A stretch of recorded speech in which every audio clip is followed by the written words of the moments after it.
Hello दोस्तों, मैं Lokesh sir स्वागत करता हूं आपका रोजगार पथ पर। आज इस वीडियो में मैं आपको बताऊंगा कि किस प्रकार से यूरोपीय कंपनी का आगमन भारत में हुआ था। तो चलिए वीडियो को स्टार्ट करते हैं।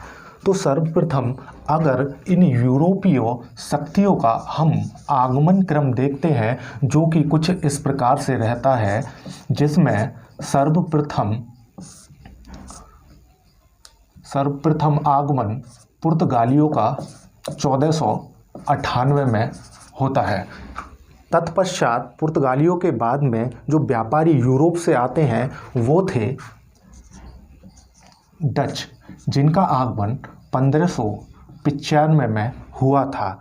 डचों के बाद आने वाले व्यापारी के क्रम में आते हैं ब्रिटेन से अंग्रेज। इनका आगमन भारत में 1600 में हुआ था। अंग्रेजों के आने के पश्चात डेनिश या फिर डेन का आगमन होता है, जो कि 1616 में भारत में आते हैं। डेन्स के पश्चात में फ्रांसीसी का आगमन 1664 में तथा अंतिम रूप से स्वीडन से जो व्यापार करने आते हैं वो थे स्वीडिश, जिनका आगमन 1731 में भारत में हुआ था। तो अगर हम इनका आगमन क्रम देखते हैं जो कि कुछ इस प्रकार से रहता है, जिसमें सर्वप्रथम भारत में पुर्तगाली आते हैं 1498 में, जब वास्को डी गामा के द्वारा समुद्री मार्ग की खोज कर ली जाती है भारत के लिए। तो इसी क्रम में धीमे धीमे करके कई कंपनियां यूरोप से व्यापार करने के लिए आती हैं जो कि कुछ इस प्रकार से रहती हैं। तो ये तो था इन यूरोपीय शक्तियों का भारत में आने का क्रम। अब अगर इन यूरोपीय शक्तियों के द्वारा स्थापित कंपनियों का क्रम देखते हैं जो कि कुछ इस प्रकार से है। तो इस क्रम में सबसे पहले स्थापित होने वाली कंपनी थी पुर्तगाली ईस्ट इंडिया कंपनी, जिसको इस्तादो दा इंडिया के नाम से भी जाना जाता था। इस कंपनी का गठन प्रिंस हेनरी के शासन के समय में होता है। तो जब ये गठित हो जाती है 1498 में भारत में व्यापार करने के लिए, उसके पश्चात 5 वर्ष बाद 1503 में ये अपना प्रथम कारखाना या फिर कोठी कोचीन में 1503 में स्थापित करती है। अब ये कारखाना या फिर कोठी क्या होती थी, तो ये जो व्यापारी यूरोप से आए थे भारत में जिन केंद्रों से अपने व्यापारिक कार्य को संचालित करते थे, उन्हीं केंद्रों को बोला जाता था कारखाना या फिर कोठी। इसी क्रम में पुर्तगाली अपनी प्रथम कोठी को कोचीन में 1503 में स्थापित करते हैं। इनके बाद स्थापित होने वाली अगर कंपनी को देखें तो वो थी अंग्रेजी ईस्ट इंडिया कंपनी, जिसको the governor and company of merchants of London trading into the East Indies के नाम से जानते थे। इसका गठन 1599 में इंग्लैंड में द मर्चेंट्स एडवेंचर नामक दल के द्वारा हुआ था। वहीं जब 1600 में दिसंबर 1600 में महारानी एलिजाबेथ प्रथम वहाँ की महारानी बन जाती हैं, तो वो इस कंपनी को पूर्वी देशों के साथ व्यापार करने की 15 वर्ष की अनुमति दे देती हैं। उसी क्रम में ये 1600 में भारत में आती है तथा अपना प्रथम कारखाना सूरत में स्थापित करती है। ये सूरत में स्थापित कारखाना इनका प्रथम स्थायी कारखाना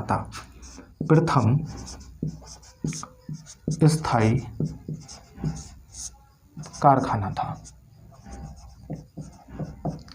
हालांकि ये कारखाना 1608 में स्थापित होता है, लेकिन जब ये कंप्लीट होता है तो 1613 में कंप्लीट हो पाता है, जबकि इससे पहले मसूलीपट्टनम में 1611 का कारखाना इस्टेब्लिश होकर चालू हो जाता है। हालांकि इस कारखाने को अनुमति 1608 में जहांगीर के समय जहांगीर से मिल जाती है, लेकिन अंग्रेज़ों तथा अंग्रेजों तथा जहांगीर के आपसी विवादों के कारण ये कारखाना पूरा नहीं हो पाता।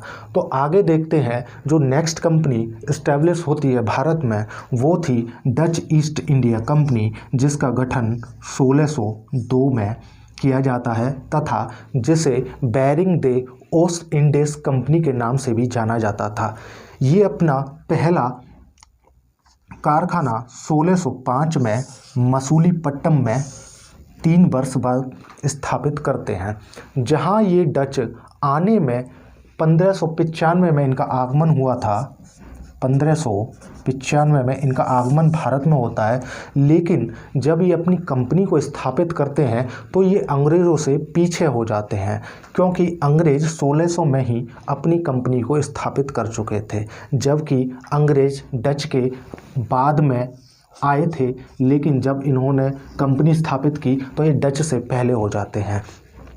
इसके बाद में स्थापित होने वाली कंपनी थी डेन ईस्ट इंडिया के नाम से, जिसका गठन 1616 में होता है तथा ये अपना प्रथम कारखाना तंजौर में स्थापित करते हैं।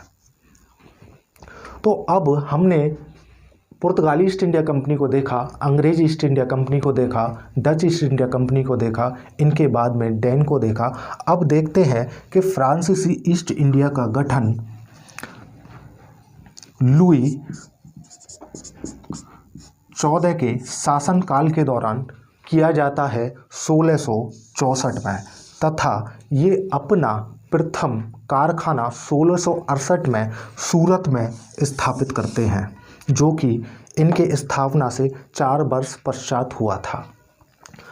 अब अंतिम रूप से स्थापित होने वाली कंपनी थी स्वीडिश ईस्ट इंडिया कंपनी, जिसका गठन 1731 में हुआ था। तो ये था इनका आगमन क्रम, ये था विभिन्न यूरोपीय कंपनियों का स्थापना क्रम, जो कि सिर्फ एक चीज़ इन दोनों में डिफरेंट रहती है, वो है अंग्रेज़ तथा डचों का आगमन। जहां आगमन में डच पहले होते हैं, वहीं कंपनी स्थापित में ये डच पीछे हो जाते हैं। तो ये था सिर्फ इसमें आगमन क्रम और कंपनियों के में स्थापना क्रम में बेसिक डिफरेंस। बाकी सब सेम है। सबसे पहले पुर्तगाली आते हैं, फिर अंग्रेज, फिर डेनिश, फिर फ्रांसीसी, स्वीडिश। सिर्फ इनके स्थान आपस में एक्सचेंज हो जाते हैं कंपनी को स्थापित करने में। तो आई होप यहाँ तक आपको समझ आया होगा। अगर हम इन्हीं कंपनियों का स्थापना क्रम एक ट्रिक के माध्यम से याद करने की कोशिश करें तो वो कुछ इस प्रकार से बनती है, जो कि है पुत्र अड़ा डैड फंसा। इसमें पुत्र रिप्रेजेंट करता है पुर्तगाली ईस्ट इंडिया कंपनी को, आ से अंग्रेज, डा से डच तथा डैड से डैन या फिर डेनिश और फा से फ्रांसीसी। तो ये थी इन कंपनियों के स्थापना वर्ष को याद करने की ट्रिक कि किसके बाद में कौन सी कंपनी स्थापित होती है, जो कि कुछ इस प्रकार से रहती है: पुर्तगाल, अंग्रेज, डच, डेन एंड फ्रांसीसी। ये ट्रिक आगमन की ट्रिक नहीं है, ये ट्रिक इनके स्थापना की ट्रिक है। मैं बार बार इस चीज़ को इसीलिए बता रहा हूँ क्योंकि अगर आगमन क्रम पूछा जाता है तो उसमें डच पहले आते हैं, अंग्रेज बाद में। लेकिन जब स्थापना क्रम देखते हैं हम तो उसमें अंग्रेज अपनी कंपनी को पहले स्थापित करते हैं, जबकि डच 1602 में बाद में अंग्रेज़ों से स्थापित कर पाते हैं। तो आई होप आपको ये जो लिटिल कन्फ्यूजन रहता है वो क्लियर हो पाया होगा।